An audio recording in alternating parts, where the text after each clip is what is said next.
Shalom to everybody just tuning in to another episode, another broadcast of Did You Know? All right. Come in. Don't forget when you get in to push the like button, subscribe, share. All right. So yeah, man. Bless you all. In the name of the Most High, Ahaya, Ba'ashim, Yeshaya, Warawak. All right. Tonight we're gonna be a short one tonight. You read me really short. But some poignant information nonetheless. Also, remember the new academy is coming up, so if you get a chance, go and join it. We also streaming live also via Instagram, GOCC144. Go and you can share it and all that. I have a couple of things coming through the pipeline that you'll be updated on very soon. All right. So welcome in to spread the word. We're live for another episode of Did You Know? All right. Tonight we're going into Islam. I've got with me here a Quran and drop some information to you.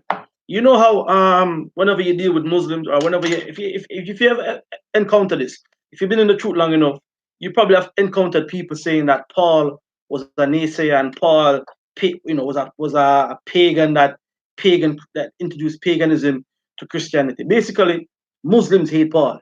All right. Now check this out. I have a particular verse within the Quran within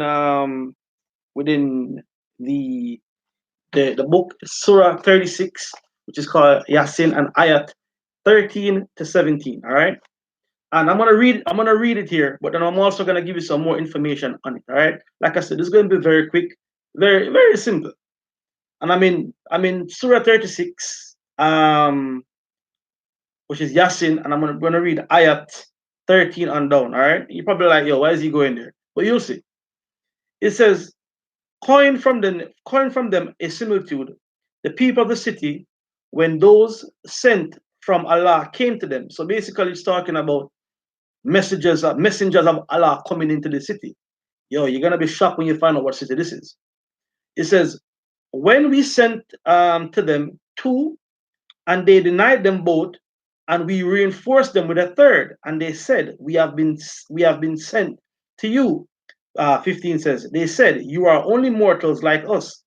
The beneficent has nothing revealed. You only lie. They answered, our Lord knows that we are indeed sent to you. 17, and their duty is only plain conveyance or message. Now, check this out. That's just in that, like, the regular old Quran here that you can pick up, right? But there's actually an interpretation to this particular verse. Check this out now. If you go on to the interpretation of the meaning of the Noble Quran in the English language summaries in volume 1, you probably can find it online, right?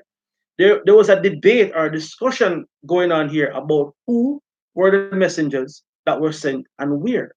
Now, I'm going to be quoting from a 12th century Islamic scholar by the name of Ishmael ibn Kaftir, or Tafsir Ibn Kaftir, whichever name you look up. All right, and I'll spell it for you. Tafsir is Tafsir, Ibn Kaftir, Kathir, or Ishmael Kaftir. All right, and he was born about 1300 and died about 1373. Okay. Now, when you Google him, I'll read something here for you on him on Wiki. It says Ishmael ibn Kaftir, born 1300 to 1373, was a highly influential historian, exegete, and scholar during the Muluk era in Syria, an expert on tafsir, which is Quranic exegesis. Okay, he wrote several books, including the 14-volume Universal History. So he was an expert in the Quran exegesis, and you know that means to interpret, right? So when we go on his interpretation of of of um of Surah 36:13, it reads as such. And you listen to this, check this out. It says, as similar to the dwellers of the town, when there came messengers to them in the reports that they transmitted from Ibns Abbas, Kabul Abir, and Wahab ibn Muhabin, forgive me if I'm butchering these names, Ibn Ibn Shaikh reports that it was the city of Antioch. So the Muslim scholars or the Islamic scholars or Quranic scholars, whichever you want to put it, said that this city was Antioch. Now we know what went on at Antioch, right? Check this. In which three was a king called Antiochus and his son Antiochus, the son of Antiochus, who used to worship idols. Allah sent to him three messengers, whose names were Sadiq, Saduk, and Shalom, and he believed in them. It was also narrated by Barayad Yad bin al Abuk, excuse me, like I said, I'm butchering these names, right? That it was Antioch. So there were more scholars that said it was Antioch. Some of the Imams were not sure that it was Antioch, as we shall see below after telling the rest of the story. Okay, so let's go into it. It says here, it says when we sent to them two messengers, they denied them both. Means they hastened to disbelieve in them. So we reinforced them with a third. We supported and strengthened them with a third messenger.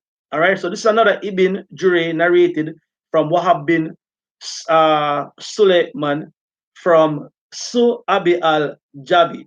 The names of the two messengers were Shamun and Johanna, or Johanna, however you pronounce it. And the third of and the name of the third was Bulus, and the city was Antioch. So you're probably saying, no, what is he talking about? What are the significance with these names? Now, when you go into the book of Acts, the 13th chapter, it says that there was prophets and teachers, right? Known as Barnabas and Simeon that were called Niger. All right. Now, what the name Bulus is here, if you Google it or you check out Bulus in Arabic, it's the Apostle Paul. Bulus is Paul. All right, you can Google that and check that out. Paul. So according to Islam scholars, right, Paul was the third messenger that was sent. So the older scholars of Islam accepted Paul's writings, and believed in Paul. They wrote up, they said, listen, this is Paul. So can you imagine right now you're dealing with Islam and they're telling you that Paul is authentic and Paul was a pagan and all of that, when the original scholars of Islam dealt with Paul. Did you know that? Check that out. And I mean, you can go back and watch the video again and reference all of this information, and it's out there. There's actually been debates on it. You with me? Where they're trying to discredit that, discredit these scholars now, saying that no, it wasn't Paul and all of that. And basically, it's because of a religion that's based on Muhammad, all right, and Antichrist, trying to go against the teachings of the Messiah, straight out, and coming against the prophets and teachers who were called niggers or Niger, or however you want to put it. All right. So that's it really for today. And did you know? All right. And I'll just reference the scholar I'm reading from tonight. Okay. It's Tafsir Abin Kaftir or Ishmael Kaftir. All right. Born 1300 to 1373. All right. Did you know? Don't forget to like, share, subscribe if you haven't. Check your account, because they are deleting accounts and they are unsubscribing people. So check it out. All right. And like I said, we also the Hebrew Bible Academy coming up. There's a commercial on it. Big commercial. Big up the elders for that one, man. That one does look very nice, very professional. Good. So check that out, like it, share it, and get into the academy. I think we're on the 22nd of December. We're gonna be there. So for more information like this on history and did you know, hey, join the academy and check it out. All right, that's about all the time we have this evening. Stay blessed, and may the Most High keep you until we see you again. Most High will. A Movement says, Elder, I need a location for Sabbath in Jamaica. I hope to be visiting soon. Bless Elder. Just send an email to gatheringas1@aol.com, and they will send you the address for the Jamaica congregation. All right. All right. All right. See, nice shot. Keeping it under 10. All right. Family, blessed love. Stay safe. May the Most High protect you. Until we see you again. Shalom.